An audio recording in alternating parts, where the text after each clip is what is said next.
ये ज्ञान कैसे हुआ कि परिवर्तन के लिए ऊर्जा की आवश्यकता होती है और ऊर्जा की क्या परिभाषा है। संपूर्ण बोधि वार्ता में ऊर्जा शब्द कहीं आया नहीं है। न कभी ऐसे बोलते बोलते मुंह से निकल गया हो तो ठीक है, लेकिन मैंने देखा नहीं आज तक। ऊर्जा की क्या परिभाषा है आपकी? क्या दिखता है आपको? ऊर्जा किस रूप में दिखाई देती है? ऊर्जा दिखती है या परिवर्तन दिखता है? ज्ञान के दो ही साधन हैं, आप अभी भी उपयोग कर सकते हैं। ऊर्जा क्यों नहीं दिखती? हम भी जानना चाहेंगे क्या चीज है ये नई चीज दिखाई देती है। ऊर्जा तो अवधारणा है। अवधारणा का अर्थ काल्पनिक है। जो काल्पनिक है वो आवश्यक कैसे हो गया परिवर्तन के लिए?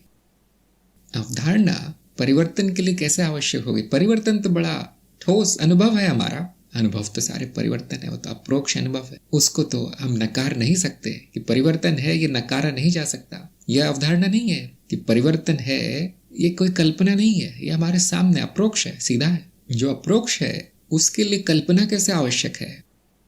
क्या ऊर्जा की कल्पना से परिवर्तन हो रहे हैं? और कोई है यहाँ पर जिनको ऊर्जा देखने को मिली, जिनको ऊर्जा के दर्शन हुए हैं? बड़ी चीज लगती है, मुझे तो पता नहीं, आज तक पता नहीं चला।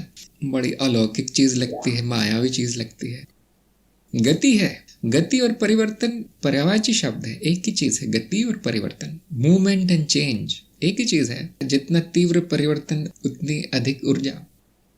तो ऊर्जा परिवर्तन का नाप है, आप ऐसा कह सकते हैं, जो बिल्कुल सही है। ये विज्ञान में मिलता है। ये कल्पना, ये परिकल्पना ऊर्जा के विज्ञान में मिलती है कि ऊर्जा परिवर्तन का नाप है, और ये वो भी कल्पना है। वहां पर नाप तो नहीं दिखाई देता। जैसे आपको सड़क दिखाई देगी, किलोमीटर नहीं दिखाई देगा, क्योंकि किलोमीटर तो नाप है। उसी तरह से परिवर्तन दिखाई देगा, लेकिन ऊर्जा नहीं दिखाई देगी, क्योंकि ऊर्जा तो नाप है। कितना परिवर्तन हो गया ये जानने के लिए नाप उपयोग में लाया जा सकता है। अब ये क्यों आवश्यक है परिवर्तन के लिए? सड़क होने के लिए किलोमीटर क्यों आवश्यक है?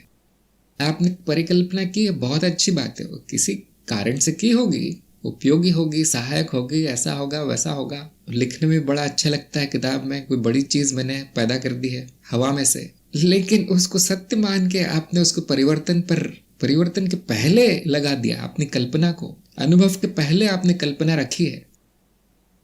कल्पना से परिवर्तन हो रहे हैं या कल्पना परिवर्तन है? काल्पनिक है सब कुछ, मनगढ़ंत है, और उसमें बुद्धि उलझी है कि अब मैंने सोच लिया है कि ऊर्जा सत्य है, परम सत्य है, मैंने मान लिया है। अब मैं ये उत्तर चाहता हूं कि ये परम सत्य आया कहां से, क्या कहेंगे इसको? इसीलिए मैंने कहा है कि जब भी आप एक वाक्य लिखें, चेतना और बुद्धि का प्रयोग करें कि जो मैंने लिखा है उसमें सत्य कितना है, तार्किक है या नहीं, कल्पनाओं में तो नहीं फंसा मैं कहीं। बहुत बार मैं कहता हूं कि देखिए, ये प्रकाश नहीं है, ये बिजली नहीं है, जो भी भौतिक जगत में जो भी ऊर्जाएं और शक्तियां दिखाई देती हैं वो नहीं है, उनका अस्तित्व नहीं है। और जिन लोगों के मन में मतारोपण बड़ा ठोस है, मतलब कूट कूट के भरा गया है बचपन से कि ये बातें सच है, वो मानने को तैयार नहीं होते। बिजली नहीं तो झटका कैसे लग गया, प्रकाश नहीं तो दिख कैसे रहा है, गुरुत्व नहीं है तो चीजें नीचे क्यों गिरती है? मैंने ये कहा आपको केवल परिवर्तन दिखाई देगा, बाकी सब कल्पनाएं हैं। परिवर्तन तो कुछ भी हो सकता है, अनंत संभावना है, कितनी कल्पनाएं करेंगे? ऐसे लोगों में ज्ञान की पूरी तरह से अभाव है। ऐसे लोगों में मैं एक बात जानता हूं कि हाँ, आपको कुछ पता नहीं है तो उसको अज्ञान कह सकते हैं। यदि असत्य को सत्य मान लिया है तो अब कुछ नहीं हो सकता, अब बुद्धि वहीं रुक जाएगी, उसकी प्रगति नहीं होगी, बुद्धि शुद्ध नहीं होगी। और हमारा मतारोपण इतना ज्यादा कर दिया गया है कि अब कोई संभावना नहीं बची। एक आम आदमी में कोई संभावना नहीं बची यहाँ से निकलने की। माया में है, माया में ही रहेगा, माया में पैदा होता है, माया में ही मरेगा, कुछ नहीं होगा उसका। कल्पनाओं में ही जिएगा, कल्पनाओं में ही जीवन बीत जाएगा, सत्य के पास नहीं आ पाएगा। मन में ही जीतते हैं लोग, मानसिक है उनका जीवन, सभी कुछ मानसिक है। जो आप कहते हैं कि ये मेरे माता है, ये मेरे पिता है, ये मेरे बच्चे हैं, आपकी स्मृति हटा दूं तो कुछ भी नहीं है, सब कल्पनाएं हैं आपकी।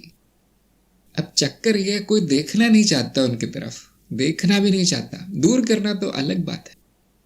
कल्पनाओं से मुक्ति, ये जो तरह तरह के विक्षेप आ गए हैं मन में, पागलपन आ गया है मन में, दूर नहीं करना चाहते लोग। उनको दिखाया भी जाए डर जाते हैं, देखना भी नहीं चाहते उस तरफ। इसीलिए आध्यात्म मार्ग में कोई आना नहीं चाहता। जो बनावटी संसार रचा हुआ है इस मन में, उसका विनाश कर दिया जाएगा यहाँ पर।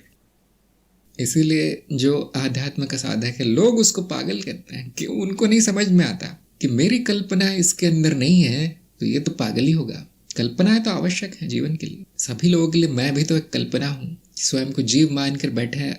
उनका स्वयं जो मैं है वो भी काल्पनिक ही है उनका, तो बाकी सब तो कल्पना ही होगा। फिर तो उनको जो सत्य में स्थित है वो तो पागल ही दिखाई देगा।